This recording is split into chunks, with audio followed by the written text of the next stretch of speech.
I was on Twitter and I knew that the French spokesperson had been hit in the eye by a police flashball. I mentioned it in, I think I might have mentioned it in one of the videos. I'm sure I did.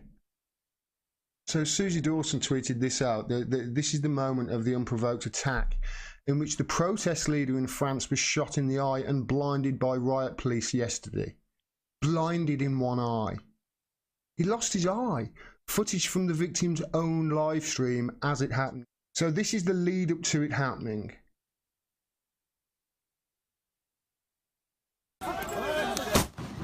That's it happening there. So that's the explosion. Let me just try and get the exact moment, because in the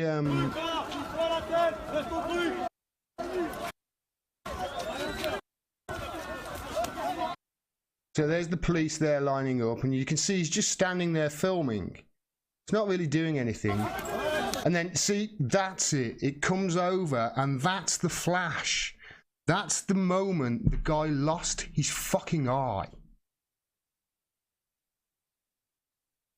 You know, that's the moment it happened.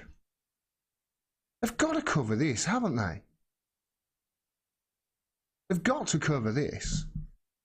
The guy's lost his eye, and apparently he is the spokesperson, or one of the spokespeople for the yellow vest, and is actually prominent in the movement. He's literally just standing there, and he's lost his fucking eyeball.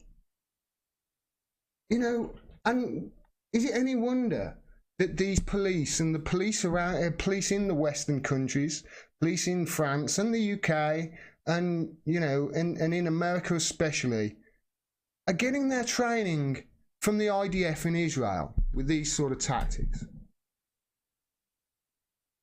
It sickens me. It really does. And the media haven't been covering this. And this, I think, this could be the spark.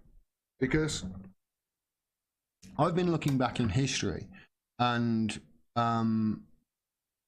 there's a guy, you'll probably see this and hate me for it, but hey, there's a guy who's one of my subscribers, and I get people send me emails all the time, and I always read them. Sometimes I don't get a chance to respond to them, but I always get around to reading them. There's one of my subscribers called, he's a guy called Oz Whistles, and he's got life figured out. He's got life figured out. He makes these beautiful penny whistle things, handcrafted things. And he sent me a wonderful email. It might have been just before Christmas. It was a wonderful email, and he suggested one thing. He suggested one thing that I do. And so I decided to check it out, and it was this... It was something that I've got about 5 hours into, and I think there's about 30 hours or something like that. And it was remarkable, actually, because the direction he's took me in is exactly what I needed. Exactly, that's what I need to understand more. And then in the next thing he said to me, I think it was in one of the comments, and because he'd sent me that wonderful email, I saw his comment, and he suggested that he mentioned that he was looking back in history about the Peasants' Revolt and the history. So I started watching this documentary on it, and the Peasants' Revolt, and if I get the year wrong, Gio might sue me. I've had a beer, I don't care. I believe it was 1381, and this is pretty much during the medieval times. So there's pretty much not much law and order. They can get away with everything. You know, the monarchy are the monarchy. They fucking rule with an iron fist. If you do anything, you're going to get hung, drawn and quartered. And, you know, it was medieval. You know, when they say go to work with you on a blowtorch and a pair of pliers in medieval, it's not even the start. You should see some of the tools they used were incredible.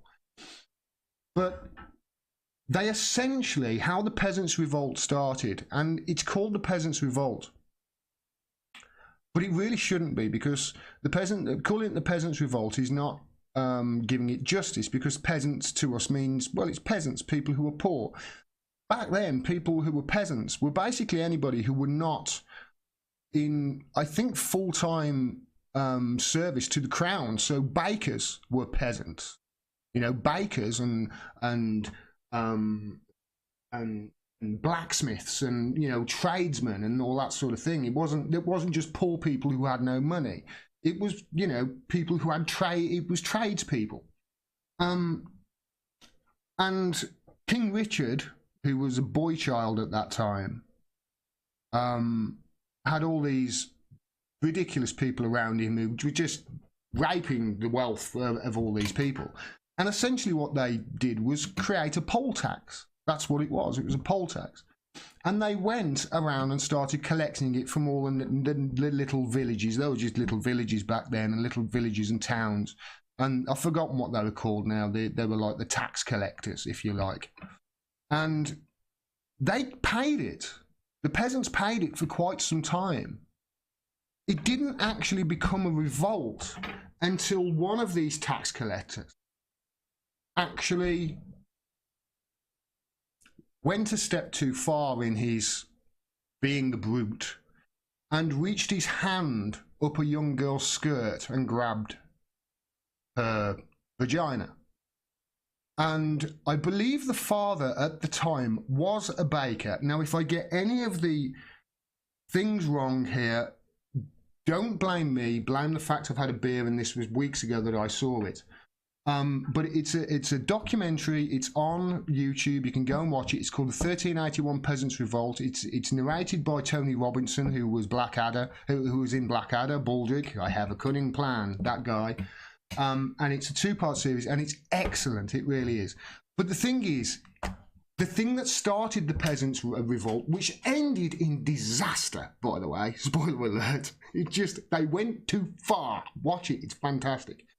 But that was very similar going forward in history, not just as how and when revolutions happen. It's always when there's a giant disparity in wealth between the poorest and the richest. It's always when the money is always flowing to the top. And it's always when a giant amount of people, a giant amount of the voting electorate have no voice. Always. Always. Where are we now? And in every single instance, there's bits of unrest, but then there's one flashpoint that starts it all off, and there's one person that starts it all off. And what I'm wondering is, could it be this? Could this be the literal flashpoint to this French Revolution becoming a real French Revolution?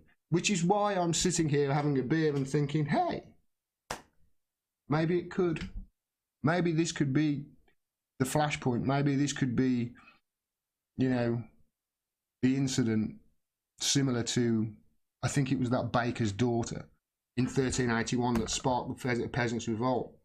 I want to go on in history and look at the revolutions in the 15th and the 16th century and onward, not just in the UK, but also elsewhere. I'm starting, after cursory readings, to find similar themes and starting to see very real similarities in the world today. I'm waiting for a flashpoint. Not just in France, but in the United Kingdom and in the United States and in other countries too. Thank you for sending me that, Nikki. France24.com. Have they red scarves and blue vests launch counter-protest against the yellow vests?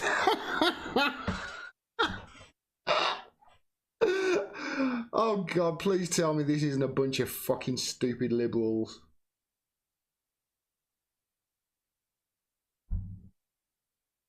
The yellow vests paralysed much of the country. With slow... You've got to see this.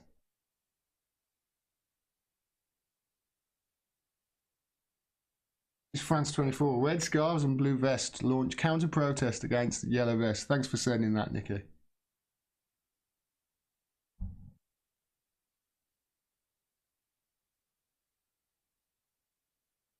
They came from all over France for this Republican march, and it all started on social networks, but that's all they have in common here, the red scarves with the yellow vest. The red scarf protesters, they got together today for the first rally in real life here in Paris in order to say that they want the yellow vest movement to stop. They're against the yellow vest movement. You can imagine, can't you? You can imagine that this is going to turn into some sort of fucking Broadway musical with the red scarves versus the yellow vests. It's fucking ridiculous. It's like something out of, it's something out of bloody Greece. The T-Birds and the, what were the other, the pink ladies. Government. Some of them are supporters of President Emmanuel Macron. Some of them here are saying, we already voted, we have to let him work. Some others understand the demands of the yellow vest protesters, but are saying that they don't agree with the way the yellow vests are protesting. They don't agree with the violent clashes. Nikki, I'm correct in assuming this is the roadblocks. That's also one of the slogans. Story on France 24, not the guy who just lost his fucking eye. It is. How much of a spokesperson this person is, because they've got nothing on there, have they? So they've run a story about, so their top video on France 24 is a story about some fucking right-wing, what is it, 50 people there or something like that, some wearing some red scarves and some blue vests who think this is Broadway musical. Nikki, thanks for that. This is gonna be a fucking video. Oh God, I'm bookmarking this. For more truly honest, independent media like the video you just saw, please subscribe and click the bell below as well so you get a notification of when I drop further videos. If you also like and share and comment on the video as well, that really helps with the algorithm and boosts exposure. And if you can support me, please do so. You can do with any of the avenues on the screen at the moment and below this video. You can support me for as little as $1 a month on Patreon, and every dollar helps. We need your support at the moment. We do not have an operating fourth estate. I'm sure you're aware, a functioning media holding power accountable is vital for democracy. At the moment, we haven't got it. So people like me are having to fill their shoes and do the job for them with your support. Thanks very much for your support. Till next time. Peace and take care.